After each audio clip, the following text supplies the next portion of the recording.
민주당은 헌법 53조가 규정한 대통령의 제2요구권을 민주주의 파괴라고 주장하는 것으로도 모자라 탄핵까지 운운하고 있습니다. 윤석열 정부가 출범한 후 국정과제 추진을 위해 우리 정부가 제출한 법안 중에 국회는 고작 40%만 통과시켜줬습니다. 문재인 정부 때의 64%에 비하면 현저히 낮습니다. 이것은 행정부 파괴입니까? 사법부는 법관수 증원, 법원을 신설을 위해 국회에서 법을 개정하려 하지만 어려움을 겪고 있습니다. 이것도 사법부 파괴입니까?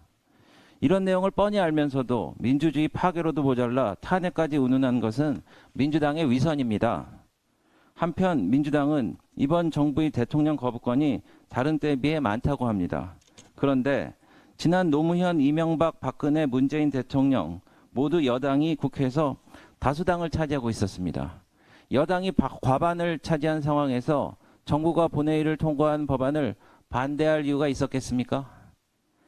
최상병 사건을 공수처에 고발한 당사자는 민주당이고 패스트트랙을 2번이나 해가며 억지로 공수처로 만든 것은 민주당입니다. 그런데 이제 와서 믿지 못하겠다며 특검법을 밀어붙이는 민주당의 행태는 블랙 코미디에 가깝습니다. 헌법에 나와 있는 제2요구권을 무력화시키기 위한 무리수입니다. 그래서 우리는 28일 본회의 개최를 반대하는 것입니다. 28일 본회의가 명분 없는 정치 공세라는 비판을 벗어나고자 민주당은 또 여야 합의 없이 밀어붙인 법안들을 이른바 민생 법안이라는 딱지를 붙여 본회의에 상정할 것이라는 이야기가 들립니다. 예를 들면 전세사기 특별법과 같은 것입니다. 전세사기 피해자는 이미 촘촘하게 보호되고 있습니다. 하지만 민주당의 법안으로 개정되면 우리 혈세 4조 원이 사라집니다.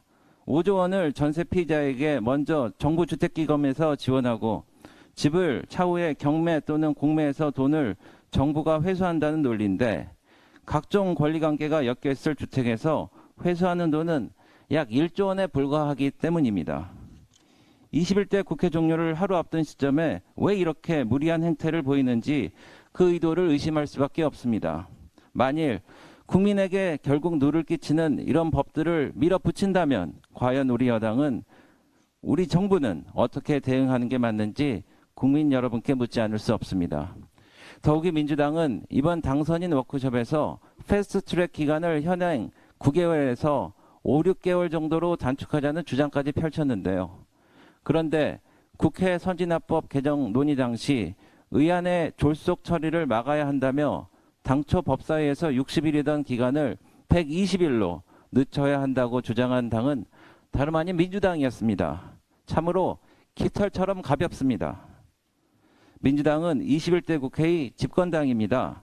책임 있게 마무리하시기를 촉구합니다. 네, 한노희 간사.